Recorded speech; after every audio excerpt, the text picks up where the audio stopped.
2014-15 की बात होगी, मेरे घर का नीलामी नोटिस निकला। लोन लिया हुआ था, पैसे दे नहीं पाए, तो बैंक ऑफ बड़ौदा ने कुर्की का आदेश निकाला। 20 लाख रुपए का उस समय था। मैंने कहा 20 लाख रुपए, अपना तो बढ़िया ग्रुप है, 50-50 हज़ार करेंगे तो भी मैं कल उसको पैसे दे दूंगा। मुझे पता नहीं था लोनिंग के बारे में, ऐसा कुछ चल रहा है। मैं IAS मेंस के एग्ज़ाम देने गया हुआ था, तो पीछे पता चला कि भाई पुलिस आई है और ऐसी ऐसी स्थिति है।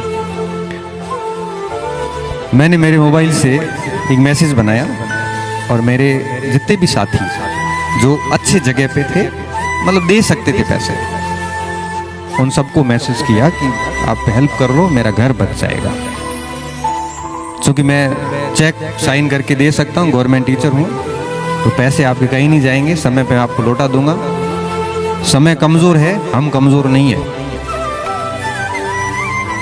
और आप बहुत वास्तविक था, क्योंकि ऑन कैमरा बोल रहा हूँ तो ठीक बोल रहा हूँ।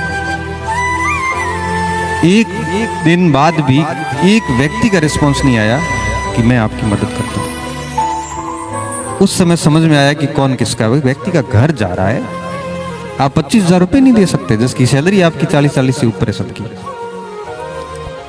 तब एक आदमी जिसको कहा भी नहीं, मैसेज भी नहीं किया उसको, मैंने कहा खुद बेचारा संघर्ष कर रहा है।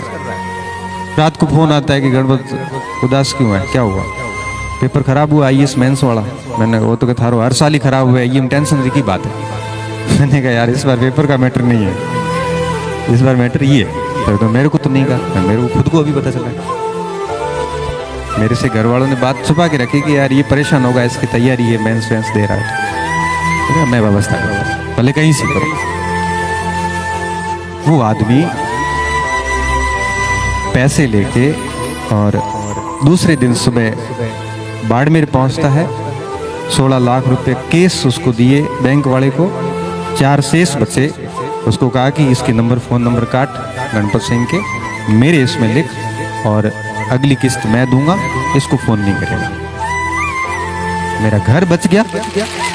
और उसके बाद से लेके उस व्यक्ति के लिए हम जान भी दे सकते हैं। मैं आज नाम नहीं लूँगा वहाँ पे, क्योंकि फिर क्या है, कुछ चीज़ें फिनेंशियली खूब सारी चीज़ें हो जाती है कि भाषण हमारे लोग बच्चे कम सुनते हैं आजकल, दूसरे लोग ज़्यादा सुनते हैं। तो क्या है कि कई बार माथा फोड़ी होती है, इसलिए कई बार दोस्तों ने कहा कि मैं नौ मोहम्मद लियो कर भाऊ पे 9 ले मोरे मजो कराई गए थे। तो अब मैं क्या है आजकल थोड़ा कम नाम लेता हूँ। उस दिन मुझे बात समझ में आई कि संकट की स्थिति जब आती है तो आपको बहुत गंभीर व्यक्ति बनाती है, आपको पूरी दुनिया की शक्ल दिखाती है, आपको पता चलता है कि आपके साथ कौन खड़े हैं, और फिर जिंदगी इतनी सरल हो जाती है, क्योंकि ये फोगट के फालतू के रिश्ते डोए नहीं जाते जो काम के भी नहीं है। जब आप संकट में हो, जब आपका साथी काम नहीं कर रहा है, जब आपका वो फोन उठाना पसंद नहीं कर रहा है, ऐसे आदमी को उसी दिन रास्ते से हटाओ। वो सिर्फ और सिर्फ आपके मन के ऊपर एक भार है, इससे अधिक कुछ नहीं। आप क्या गुड्डी बाबड़ गुड्डी है ही कहीं को, तो अलग बात है। तो भी वो आदमी कम से कम सुबह शाम आएगा कि मुंह थारे बढ़ो।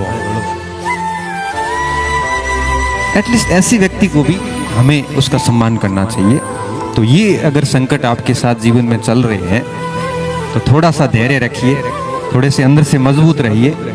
बस आइडेंटिफाई करते जाओ कौन अपना है कौन पराया है, और समय समय की बात है, वो संकट जाएगा। क्योंकि कुछ प्रश्नों के, कुछ संकटों के हल समय के ऊपर छोड़ दो आप, 100% उसके समाधान होंगे और हुए हैं। ये जो बात बोल रहा हूँ तो ये बहुत अनुभव के साथ बोल रहा हूँ। ये चीज़ें हमारे से गुजरी हैं, क्योंकि मेरी मम्मी भी कई बार मुझे कहती है कि छोटा है लेकिन बहुत बड़ा हो गया बेटा, तो समझ है तेरी, बड़ा बना दिया मैंने कहा। ये व्यक्ति कैसा होता है आपको पता है? व्यक्ति कैसा होता है? व्यक्ति वैसा होगा जैसे उसके हालात होते हैं। व्यक्ति हालातों का उत्पाद होता है।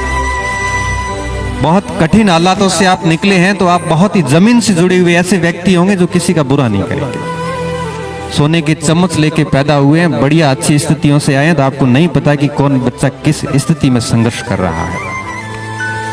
आपके हालात कैसे रहे हैं आपके आसपास किसी ने आपके साथ में विश्वासघात किए हैं, तो आप जिंदगी में किसी के साथ नहीं करोगे, क्योंकि आपको पता है उसका दर्द क्या होता है। अगर आपके साथ किसी ने धोखा किया है तो आप किसी के साथ नहीं करोगे, क्योंकि आपको पता है उसका दर्द क्या होता है। इसलिए कहते हैं कि ये जितने भी हालात होते हैं ना, वो आपको बनाते हैं, उसको स्वीकार कीजिए आप। अगर बुरे हालात है तो बहुत अच्छा व्यक्ति बनाते हैं। और कहते हैं ना, आपको जो भी महान नजर आता है वो महान है नहीं, बस उसने संघर्षों को झेला है। संघर्षों को झेलते झेलते वो इतना स्किल्ड हो गया है कि उसमें हर परेशानी से निकलने की कला है उसमें। उसको पता है कि किन चीजों से बाहर निकलना है, कैसे बाहर निकलना है, इसलिए वो आपको ठीक लग रहा है। तो इसलिए जब भी कभी ऐसी स्थितियां उत्पन्न होती है तो आप उसको एक्सेप्ट कीजिए कि ये कहीं न कहीं आपके व्यक्तित्व को बढ़िया करेगी, ये आपके व्यक्तित्व को कमजोर नहीं करेगी। वो कहते हैं ना कि मेहनत से उठा हूं, मेहनत का दर्द जानता हूं, और आसमान से ज्यादा जमीन की कद्र जानता हूं। छोटे से बड़ा बनना आसान नहीं होता, छोटे से बड़ा बनना आसान नहीं होता। जीवन में कितना जरूरी है सब्र जानता हूं। मेहनत बढ़ी तो किस्मत भी बढ़ चली, मेहनत बढ़ी तो किस्मत भी बढ़ चली, और छालों में छिकी लकीरों का असर जानता हूं। छालों में छिपी लकीरों का असर जानता हूं। पौधा था, नरम था, तो आंधियों को झेल गया। मगरूर दरख्तों के हालात जानता हूं। जो मगरूर दरख्त होते हैं, ऐसे पौधे जिनमें बहुत गुरूर होता है, उनके हालात जानता हूं। बेवक्त, बेवजह, बेशुमार मुस्कुरा देता हूं। आधे दुश्मनों को तो यूं ही हरा देता हूं।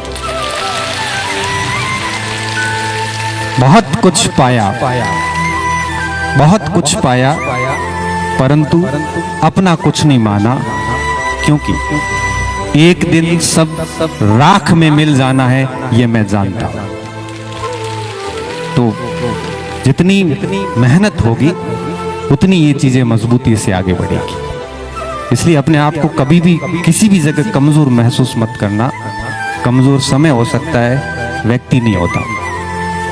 कभी भी किसी भी मोड़ पे आपको अगर ये लगे ना कि मैं पिछड़े क्षेत्र से आता हूँ, या मेरी शिक्षा दीक्षा है वो राजकीय विद्यालयों में भी है, मेरे परसेंटेज अच्छे नहीं है, मैं ग्रामीण क्षेत्र से आता हूँ, मेरा पारिवारिक बैकग्राउंड एजुकेशन का नहीं है, तो मेरी नौकरी कैसे लगेगी।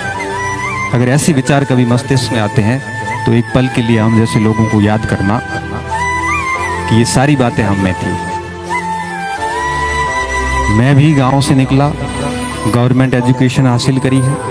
6ठी कक्षा में हमारे पहली बार अंग्रेजी आई थी। GS राजपूत लिखते थे, GANPAT लिखना नहीं आता था। घर में कोई मैट्रिक पास नहीं था, पहला मैट्रिक 10वीं पास में हूं। फिर आप आगे पूरा आंकड़ा लगा सकते हो कि पहला 12वीं पास भी होगा, पहला डॉक्टरेट PhD किया हुआ भी होगा, पहला ही प्रोफेसर था, सब पहला ही था। कोई विशिष्ट मार्गदर्शन नहीं, बड़ा परिवार, घर में कोई इनकम के बहुत बड़े सोर्स नहीं थे। हालांकि मैं मेरे माँ बाप को आज भी सबसे अमीर मानता हूँ, क्योंकि उन्होंने मेरी ज़रूरतों को कभी भी ये कह के मैं इनकार पूरा करने से इनकार नहीं किया कि पैसे नहीं है।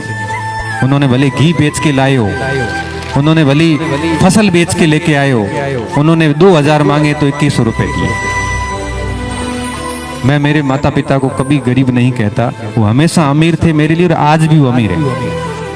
मैं चाहता हूं कि आज भी मेरी अगर गाड़ी लेके मैं कहीं निकलूं तो मेरी माँ अगर जब मेरे हाथ में 100 रुपए देती है संभाल के कि खर्ची रा दिख रहा है, ले थारे 500 रुपया, उस 500 की होड़ ये हमारे 5 लाख नहीं करते।